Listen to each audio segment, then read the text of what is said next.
Hello বন্ধুরা, রাতে বাড়ি যাচ্ছি। এখন যাওয়ার পথে দেখছি কিছু ছোট ভাই বিরাদার গ্রিল করতেছে। তো ভাইয়ের নাম জিজ্ঞেস করলাম, ভাই একটু লজ্জা পাইতেছে, তারপর নামটা বললো। নাম হলো জিদান, ছোট ভাই। ওদেরকে মজার বিষয় হলো আমি ওদেরকে কাউকে চিনি না, ওরাও আমাকে চেনে না। তারপর ওদের সাথে মিলে মিশে নিজেকে মানিয়ে নিলাম।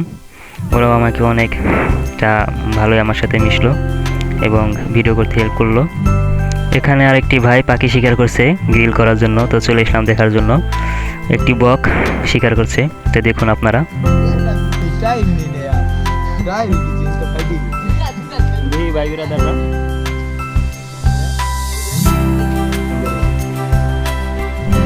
সামনে আপনারা দেখতে পাচ্ছেন রাস্তার পাশে চারকোনা চারটা ইট দিয়ে উপরে গ্রিল দিছে, আর নিচে কিছু কয়লা রাখছে, উপরে গ্রিল করতেছে। ওদের মাথায় ভালো বুদ্ধি আছে।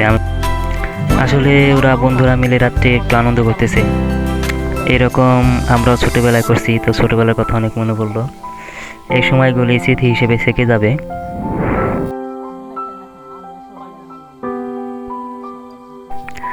আপনারা যাদের গ্রিল করার ইচ্ছা আছে, 2-4 জন বন্ধু বান্ধব থাকলে রাতে এভাবে বের হয়ে যাবেন রাস্তার পাশে। যদি পাখিও না মারতে পারেন, বা থেকে একটি মুরগি আনলেন বা কিছু এনে গ্রিল করে খাইলেন।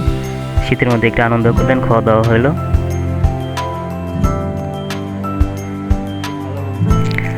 এখন বকটাকে ছুলবে, তো ছুলার ভিডিও করব সম্পূর্ণ।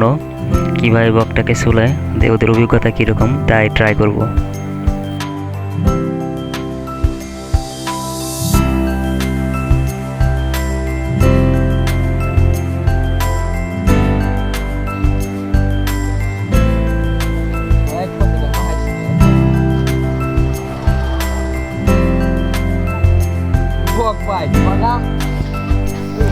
বগা ধরেছে, বগা।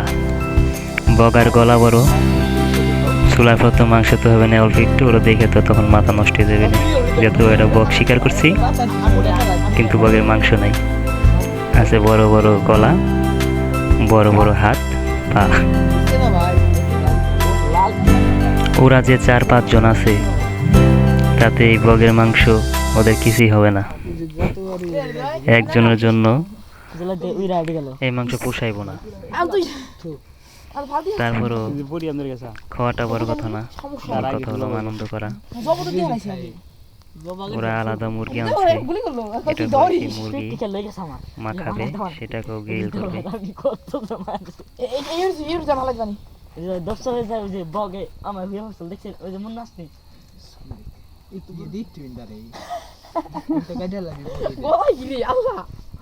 এই যে আমি যে ওদের ভিডিও করতেছি, তো ওরা আমাকে জিজ্ঞাসা করলো, ভাই আপনার কি ইউটিউব চ্যানেল আছে? তো আমি বললাম হ্যাঁ, আমার ইউটিউব চ্যানেল আছে। জিজ্ঞাসা করলো সাবস্ক্রাইব কত? আমি বললাম নতুন চ্যানেলে সাবস্ক্রাইব 13টি। আর আগে যে ইউটিউবে একটি চ্যানেল ছিল স্মল ফার্মার লাইফ, সেটাই ছিল 850। তোরা বললো ভাই ঠিক আছে, আমরা ভিডিও দেখবো, কোন চ্যানেল আমাদের বললেন, আমরা সাবস্ক্রাইব করবো, ভিডিওটা দেখবো। বললাম ঠিক আছে ভাই, ওকে, সমস্যা নাই, তোমাদের মর্জি। আর আগের ডলার স্মল ফার্মার রব্বানি গস দিবেছিলাম 20 পাল্লা গিরি 2 পাল্লা দিলে তো ছোট কে রি ভাই। আচ্ছা না, এই যে ইসে এই শালারা মাহাবো আমার দর তোরা নিয়ে রাখ জামাই করবি করিস, কালকে আমি দেখি আর এটা দিদিবা লাগছে। আমি মুরগি আস্তে আস্তে আস্তে ভাই, তুই হাতটা হ্যাঁ আস্তে আস্তে, হ্যাঁ এই লাগছে। চল ভাই কই না শো। বক্সেলার প্রায় শেষ হয়ে গেছে, এখন আমি বাড়িতে চলে যাব, অল্প একটু আছে। এক ছোট ভাই বলতেছে, ভাই আমাকে বাসায় নিন, আমার ফেসটা ছাইরেন না। বললাম কেন? কয় না ভাই সমস্যা। আমি বললাম এই দেশে হিরো আলম যদি ছবি করা পারে, তাই তো চেহারা তো অনেক ভালো, তোরা কিসের জন্য লজ্জা পাস বল। তারপর আমি ওর চেহারা উঠাই নাই, আমি একটু নিচে ভিডিও করছি। ভাই দেখেন আমরা কত বড় অবাক হইছি। হ্যাঁ ভাই, মেল মেডিসিন সব হালাই দিবেন ভিতরে। কারো চেহারা ওঠে নাই ঠিক মতন তেমন, ওর চেহারা একটু উঠছে। আর যে জিদান নাকি বলে ভাই, ওর চেহারা একটু উঠছে। ওকে বন্ধুরা, আপনারা সবাই ভালো থাকবেন। আমি আর ওই যে খুঁজে দান, আসি এখন তোর ঠোঁটে হেনে লাগাস তুই। এটা আমার একটা জিনিস প্রথম দেখি এই যে বককে গুলি করছে, সে গুলির জায়গায় ফুটো হয়ে গেছে। দেখছেন অবস্থা কি? পাওয়ার পাওয়ারের দাও পাওয়ার পাওয়ার খাই, স্পিড খাই, মনে হয় মারবে লাগছে বক।